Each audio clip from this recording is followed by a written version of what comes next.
I asked my friend if they wanted to go out and get dinner, and they said, "Ooh, what are the options?" And I said, "Yes or no."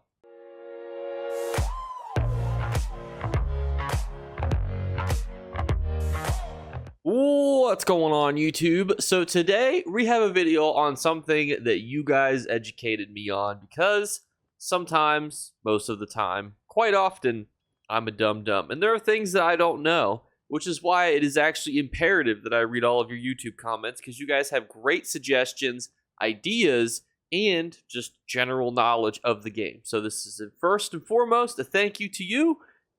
Really shows a lot about me for being a dum-dum, but today we're re-exploring companions, because each companion has a perk, and this is what I did not know, is that if you fully level up a companion, you can access their perks regardless of if you have them out, which can actually be fairly beneficial. So today we're going to talk about how you level them up, what are their passives, and how exactly it works, because you're not leveling them up with experience, because that's easy, you just kill the things.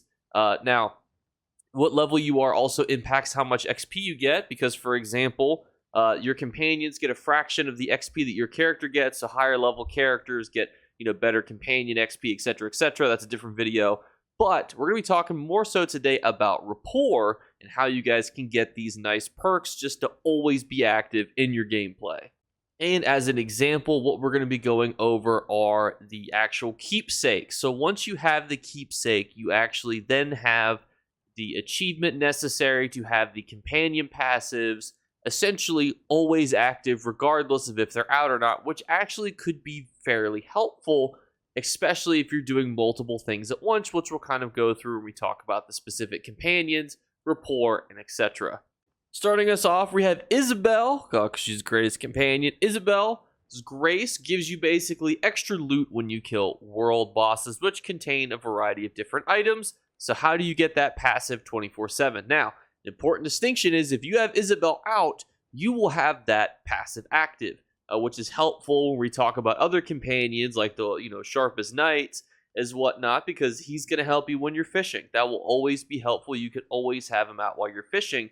But what's nice though is if you have Isobel's and some of these other passive perks in the background, you won't have to constantly keep flopping them back and forth. So let's see how you level up Isobel's rapport. So obviously don't do any of these bad things. Don't be a criminal. That's generally things that she dislikes. Dark Brotherhood, killing people, etc. But she loves Balgras, daily quests. She loves High Isle world boss quests. Killing world bosses, that has no cooldown. Killing Delve bosses. Killing a boss in a group dungeon. Killing Daedra. Killing a boss type Daedra. Example they have is Dolems. Crafting sweet food, which has an hour cooldown. Crafting blacksmith. Completing volcanic events. Visiting the Undaunted for the first visit, 25, and then 5 for subsequent visits.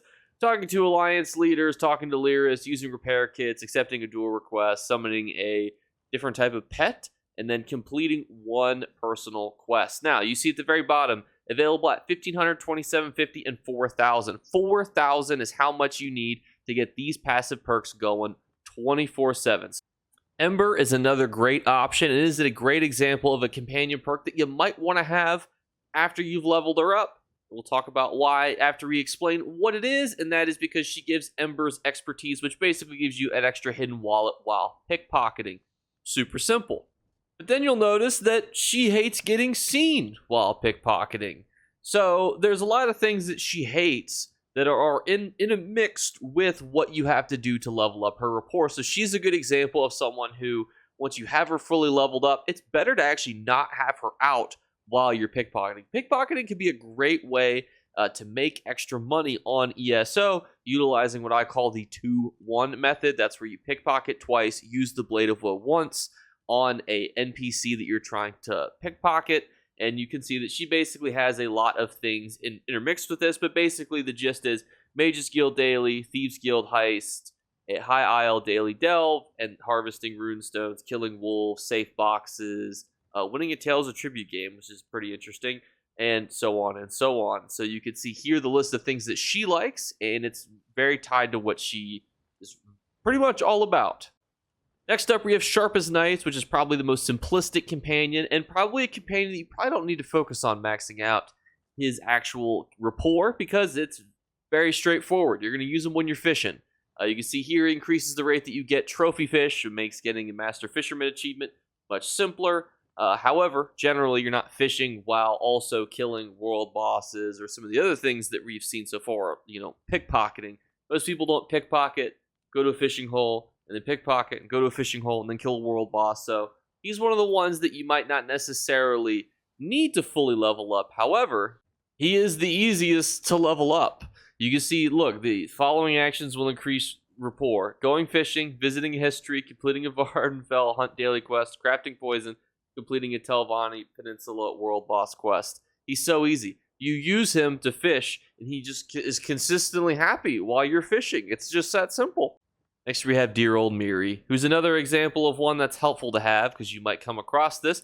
Treasure chests found through maps and in the overland have an extra chance to provide additional loot. Why is that helpful? Well, if you're doing trials and dungeons, you're probably not going to be able to just loot those freely with a companion out, because you're probably going to be capped on players. So this is one that's probably worth getting and maxing out rapport for, and it just gives you additional loot that you might want to have. So how do you do that? Well, Mirri is not too hard to displease. She really dislikes the Blade of Woe.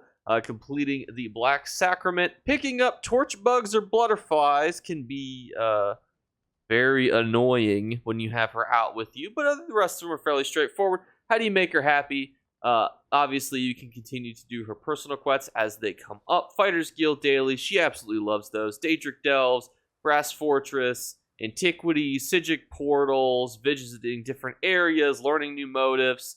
Ashlander Daily Quest, killing goblins, she definitely loves that. Killing snakes, crafting alcohol, and summoning the demonic chicken, because who doesn't love that? And you can see the entire list here for you. Although, I do have the fully modeled Vardenfell, so I don't think she likes it when you have it in your house. But when you enter Vivek's library, it's plus 75, so you get that rapport up. Only got to get to 4,000. Next up, we obviously have the most OP bad mammoth jamma ever, Bastian. Potions looted from chests and monsters have a 30% chance to be improved. I mean, there's some possible utility for this.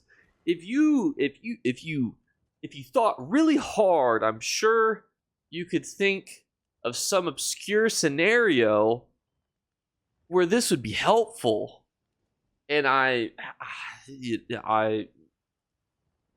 maybe these potions are like 2 gold extra in value. So every time you loot potions, which is, I guess, somewhat happens, you get a couple extra gold.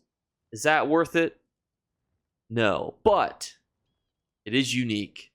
Although, unfortunately, unlike what your mother has told you, just because you're unique doesn't mean you're useful. And if you wanted to level up his rapport for some reason, I guess just to torture him and throw him in your house, here's how you do it. We're not even going to talk about it because it's not worth it. Sorry, Bastian. Next, and finally, we have a companion with real utilization. In this, for Azandar, you will get the Inquisitiveness perk, which you have a chance to find resource portfolios when you search containers. This can have crafting recipes, treasure maps, surveys, and other useful documents, which is ludicrously good. This is one that you want to focus on first, in my opinion. Now, why?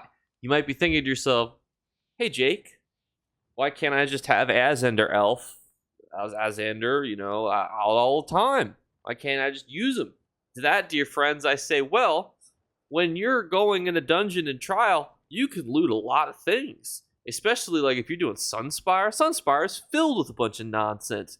And you could be profiting off that nonsense with all this stuff. Same with dungeons. How many dungeons do you farm? And you're just constantly walking past all these little things that you can pick up.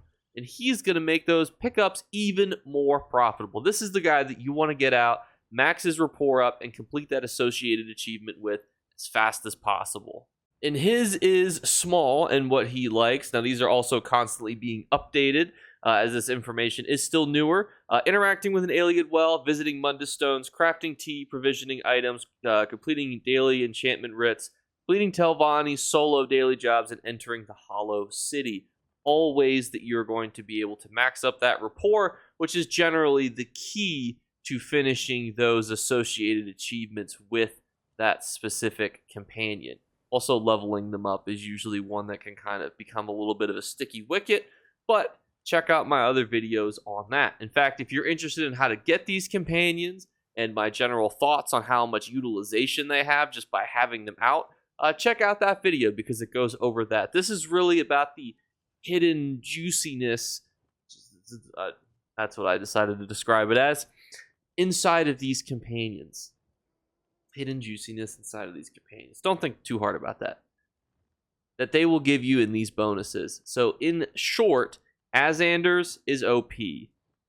Ember's is pretty nice too, because she's someone who gets real pissy when you get caught. And let's be realistic here, we're at XCOM's odds levels. If you're pickpocketing at 90% with Tweedledum out, she's going to get real pissy when you start getting caught. And it's not my fault. I'm constantly failing a 90% chance odd for something to happen. And it's not your fault either. It's because the game devs are probably lying. It's probably like a 60% chance. But those are the two that I would focus on first. Now, Isobel is obviously great. You could do her as well. But her perks along with others are not as helpful. Mirri is probably the third most helpful to have, but her rewards are not as good as the other two, and that's why she kind of sinks to third on the list. But those are the top three that I would really hone in on for you guys to do. And as an extra bonus, once you've fully gotten those achievements done, maxed out the rapport level, and done all those little hodgepodge of things, you can put them in your house. So you can continue to put, if you wanted to level up Bastian, you could throw them off into the sea in your, ship house. You could put them on a little raft and then have Bastian just sailing off into the sunset. I would do that for this video and set that up next to my house. But unfortunately, I don't have Bastian unlocked. Because why? Why would I? In fact, the only reason I've thought of so far is to do a little funny skit where he's sailing off into the distance. But not a good enough reason for me. But dear friends, let me know what you thought of the video. Hope this was helpful when it comes to companions. It's not something that's really talked about as often on the YouTube sphere as I would have first thought. So I hope this video was informative for you. And I just want to thank you guys so much again for watching. We're doing our 3 giveaway drawings. All you have to do, it's super simple. Like the video, subscribe, and for the third entry, all you have to do is listen for an audio cue / word that's popped up on a random video throughout the entirety of the month. If you're the first person to comment it, you will win. So we got 2 things that are super easy. Just like and subscribe, and then just listen for that throughout the videos as my reward to you just for stopping by on some videos that, might not be as, relevant to information that, you might already know, but I just appreciate you being here. So that's my reward back to you guys. So thank you guys again, and I'll see you tomorrow. Bye, guys. Better remember to like and subscribe to Jake Clips. Or you should. I might have to pluck your eyes if you don't. Or, better yet, I'll skip rope with your entrails. Do it now. Subscribe. Ta-ta. Off with you. So the reason why I hadn't posted any videos in the last 3 days, and you might have noticed it during the recording of this video, is that my cat is not being her normal self, and that is because she just had surgery. She is still recovering, so it's been a lot of vet appointments in and around working and whatnot. So that's been quite a lot of time. And tomorrow I go to New York, so I will probably be recording my Golden Vendor review video live, like I did from Vegas from a hotel room. So unfortunately, it's going to be a little bit awkward, but as always, I am here, dedicated to you guys on recording those videos weekly. Plus, if I break the streak, like that's just, I can't let that happen, So I'll be there regardless, rain or shine for you guys.